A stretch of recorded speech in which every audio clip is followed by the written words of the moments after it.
ये कहानी है छोटी सी गौरैया का श्री कृष्ण पर संपूर्ण विश्वास पर।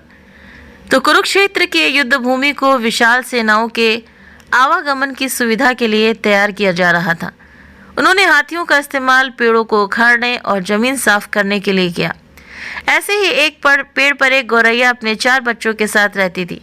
जब उस पेड़ को उखाड़ा जा रहा था तो उसका घोंसला जमीन पर गिर गया, लेकिन चमत्कारी रूप से उसकी संतानें अनहोनी से बच गईं। लेकिन वो अभी बहुत छोटे होने के कारण उड़ने में असमर्थ थे। कमज़ोर और भयभीत गौरैया मदद के लिए इधर उधर देखती रही। तभी उसने कृष्ण को अर्जुन के साथ वहां आते देखा। वे युद्ध के मैदान की जांच करने और युद्ध की शुरुआत से पहले जीतने की रणनीति तैयार करने के लिए वहां गए थे। उसने कृष्ण के रथ तक पहुंचने के लिए अपने छोटे पंख फड़फड़ाए और किसी प्रकार श्री कृष्ण के पास पहुंची।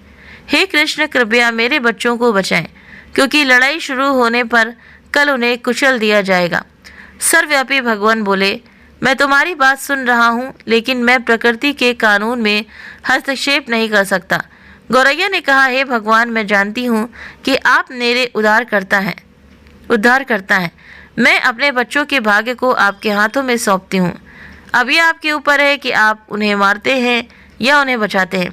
काल चक्र पर किसी का बस नहीं है। श्री कृष्ण ने एक साधारण व्यक्ति की तरह उससे बात की, जिसका आशय था कि वो ऐसा कुछ भी नहीं था जिसके बारे में वो कुछ भी कर सकते थे। गौरैया ने विश्वास और श्रद्धा के साथ कहा, प्रभु, आप कैसे और क्या करते हैं वो मैं नहीं जान सकती।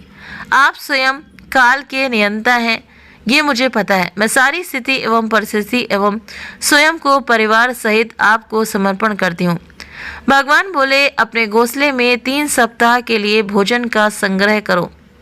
गौरैया और श्री कृष्ण के संवाद से अनभिज्ञ अर्जुन गौरैया को दूर भगाने की कोशिश करते हैं। गौरैया ने अपने पंखों को कुछ मिनटों के लिए फुलाया और फिर अपने घोंसले में वापस चली गई।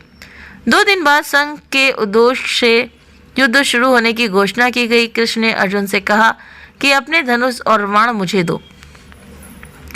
अर्जुन चौंक गए, क्योंकि कृष्ण ने युद्ध में कोई भी हथियार नहीं उठाने की शपथ ली थी।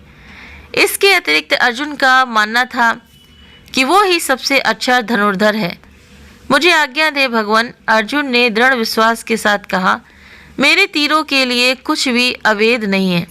चुपचाप अर्जुन से धनुष लेकर कृष्ण ने एक हाथी को निशाना बनाया, लेकिन हाथी को मार के नीचे गिराने के बजाय तीर हाथी के गले की घंटी में जा टकराया और एक चिंगारी सी उड़ गई। अर्जुन ये देखकर अपनी हंसी नहीं रोक पाए कि कृष्ण एक आसान सा निशाना चूक गए। क्या मैं प्रयास करूं? उसने स्वयं को प्रस्तुत किया। उसकी प्रतिक्रिया को नज़रअंदाज करते हुए कृष्ण ने उन्हें धनुष वापस दिया और कहा कि कोई और कार्रवाई आवश्यक नहीं है। लेकिन केशव, आपने हाथी को तीर क्यों मारा? अर्जुन ने पूछा। क्योंकि इस हाथी ने उस गौरैया के आश्रय उसके घोंसले को, जो कि एक पेड़ पर था, उसको गिरा दिया था। कौन सी गौरैया? अर्जुन ने पूछा। इसके अतिरिक्त हाथी तो अभी स्वस्थ और जीवित है, केवल घंटी ही टूटकर गिरी है। अर्जुन के सवालों को खारिज करते हुए कृष्ण ने उसे शंख फूंकने का निर्देश दिया। युद्ध शुरू हुआ। अगले 18 दिनों में कई जानें चली गईं। अंत में पांडवों की जीत हुई। एक बार फिर कृष्ण अर्जुन को अपने साथ सुदूर क्षेत्र में भ्रमण करने के लिए ले गए। कई शव अभी भी वहां हैं जो उनके अंतिम संस्कार का इंतजार कर रहे हैं।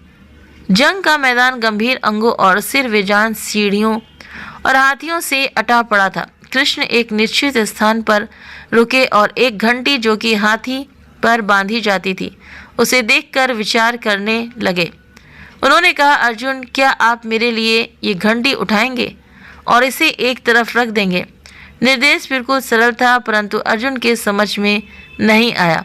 आखिरकार विशाल मैदान में, जहाँ बहुत सी अन्य चीज़ों को साफ करने की ज़रूरत थी, कृष्ण उसे धातु के एक टुकड़े को रास्ते से हटाने के लिए क्यों कहेंगे? उसने प्रश्नवाचक दृष्टि से उनकी ओर देखा। हाँ, ये घंटी, कृष्ण ने दोहराया। ये वही घंटी है जो हाथी की गर्दन पर पड़ी थी, जिस पर मैंने तीर मारा था। अर्जुन बिना किसी और सवाल के भारी घंटी उठाने के लिए नीचे झुका। जैसे ही उन्होंने इसे उठाया, उसकी हमेशा के लिए जैसे दुनिया बदल गई। 4 युवा पक्षियों और उसके बाद एक गौरैया उस घंटी के नीचे से निकले। बाहर निकल के माँ और छोटे पक्षी कृष्ण के इर्द गिर्द मंडराने लगे और बड़े आनंद से उनकी परिक्रमा करने लगे। 18 दिन पहले काटी गई एक घंटी ने पूरे परिवार की रक्षा की थी। अर्जुन ने कहा, मुझे क्षमा करें हे कृष्ण, आपको मानव शरीर में देखकर और सामान्य मनुष्यों की तरह व्यवहार करते हुए मैं भूल गया था कि आप वास्तव में कौन हैं। तो उम्मीद करते हैं कि आपको ये कहानी ज़रूर से ज़रूर पसंद आई होगी। वीडियो अगर पसंद आया हो तो वीडियो को लाइक करें। चैनल पर पहली बार हैं तो सब्सक्राइब करना ना भूलें। ऐसी बहुत सी कहानियाँ और बहुत ही जानकारियों के साथ में मैं आप सभी के लिए कहानियाँ लेकर आऊँगी और आती रहूँगी, तो आप सभी सुनना ना भूलें।